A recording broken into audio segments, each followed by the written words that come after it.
Bismillahirrahmanirrahim. Assalamualaikum warahmatullahi wabarakatuh. Alhamdulillah, salatu wassalamu ala rasulillah, Muhammad ibn Abdullah, wa ala alihi wa ashabihi wa ikhwani. Subhanaka la ilma lana illa ma 'allamtana innaka antal alimul hakim. Wa tub 'alaina innaka antat tawwabur rahim. Saudara pemirsa yang berbahagia, syukur alhamdulillah kita bisa berjumpa lagi bersama pimpinan wilayah Al-Irsyad Al-Islamiyah Daerah Istimewa Yogyakarta. Semoga Allah Subhanahu wa taala selalu memberikan berkah kepada kita.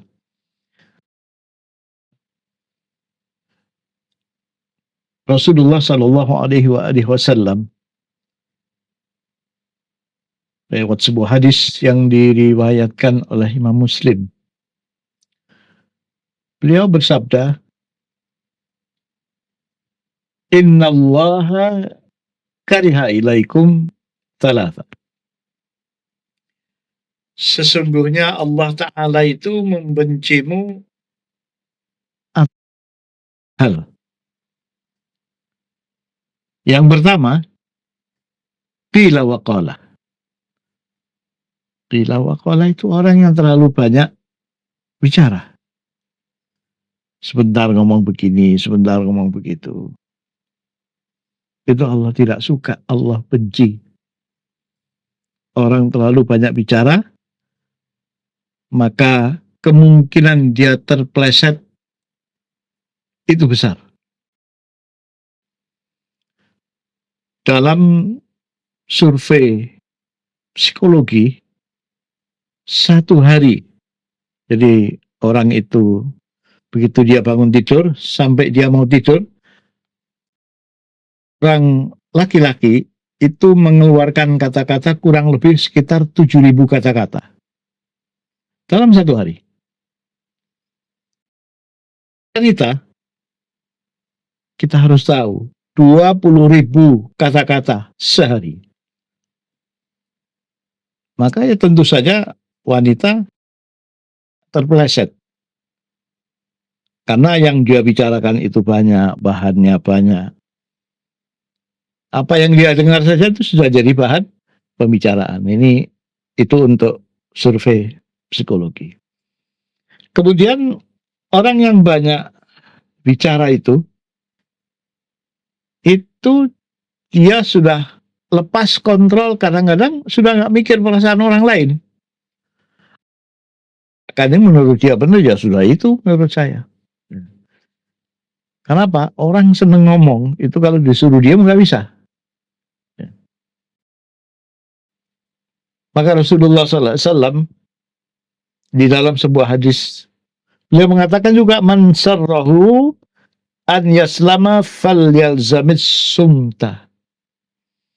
Barang siapa yang ingin selamat, hendaklah dia membiasakan diam. Dalam hadis lain, Rasulullah SAW juga mengatakan, man kana yu'minu billahi wal yaumil akhir falyaqul khairan aw liyasmut. Barang siapa beriman kepada Allah dan hari akhir, hendaklah dia berkata-kata yang baik, atau kalau nggak bisa dia diam. Para pemirsa sekalian, ini menarik sekali.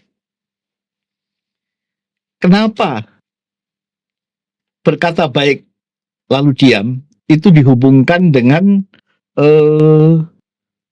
iman kepada Allah dan hari akhir? Insya Allah di kesempatan yang akan datang kita akan coba. Iman itu berbeda dengan percaya. Beda. Percaya, ada yakin, ada iman. Iman itu yang paling tinggi. Nanti di kesempatan yang akan datang kita akan coba bahas. Saking pentingnya, dari pentingnya ini masalah lisan ini, sampai-sampai Nabi SAW menyebutkan hal ini yang sangat serius sekali. Berapa kali beliau bertemu dengan sahabat, hati-hati engkau dengan masalah ini. Beliau menunjuk lidahnya. Beliau menunjuk lisannya. Kalau nggak bisa bicara yang baik, diam. Ini hadis. Bahkan, bahkan itu mengatakan bahkan diam pun engkau akan digunjing orang. Kita diam saja ini, orang masih menggunjing kita. Apalagi kita banyak bicara. Ya. Ini yang pertama ya. Jadi kita terlalu banyak bicara itu Allah tidak suka.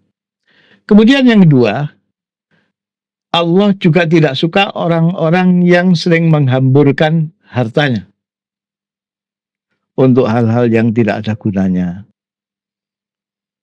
Ada beberapa kawan kita, sesama muslim,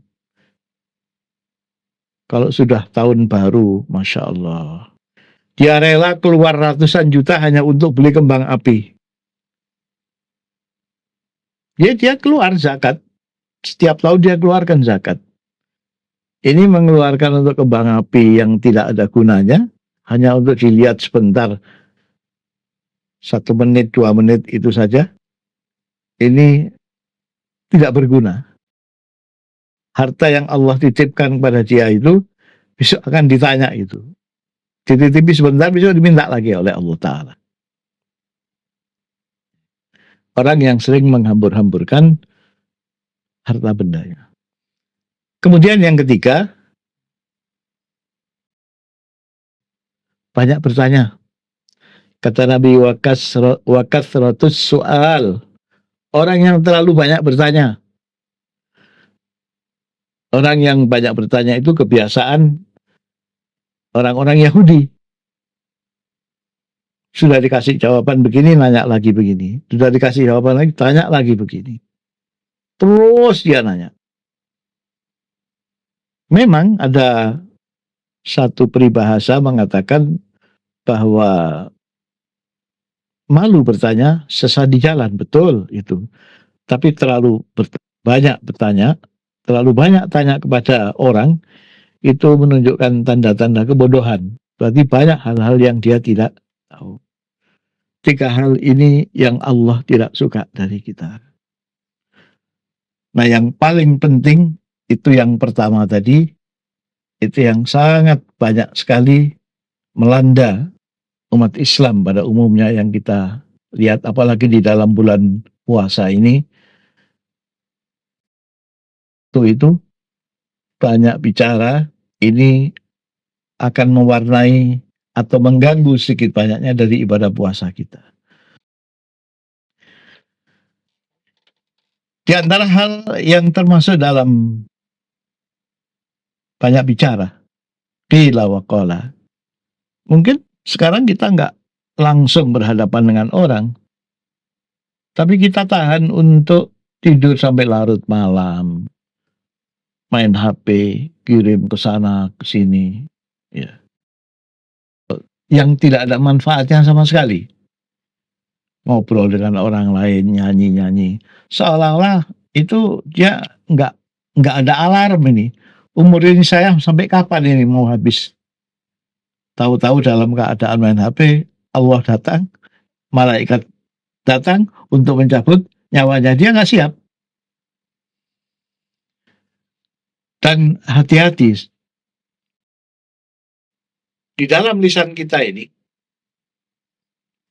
Rasulullah SAW juga menyampaikan satu hadis yang sangat berat ini. Apabila anak cucu Adam itu bangun di waktu pagi, maka semua anggota tubuhnya itu menitipkan kepada lisan. Jadi tangan, kaki kita, mata, telinga, hidung, semua anggota badan menitip kepada lisan. Lisan, takutlah engkau kepada Allah. Demi aku ya. Yang kaki bilang, demi aku, takutlah engkau kepada Allah. Karena begitu engkau itu lurus, maka aku pun lurus. Begitu engkau bengkok, aku juga ikut bengkok. Jadi khawatirnya semua anggota tubuh kita ini dipesankan kepada lisan. Dan lisan itu sendiri besok yang akan memberikan laporan kepada Allah tentang ketajamannya. Dan kita bisa menjaga lisan kita, apalagi dalam hal kita bergaul dengan orang banyak, itu hati-hati sekali. Memang benar, sangat benar. Kita lebih memilih diam saja daripada kita berkomentar, lalu nanti melukai hati dan perasaan. Wallahu a'lam. Aqulu qouli hadza wa astaghfirullah li wa lakum. Demikian, semoga bermanfaat. Wassalamualaikum warahmatullahi wabarakatuh.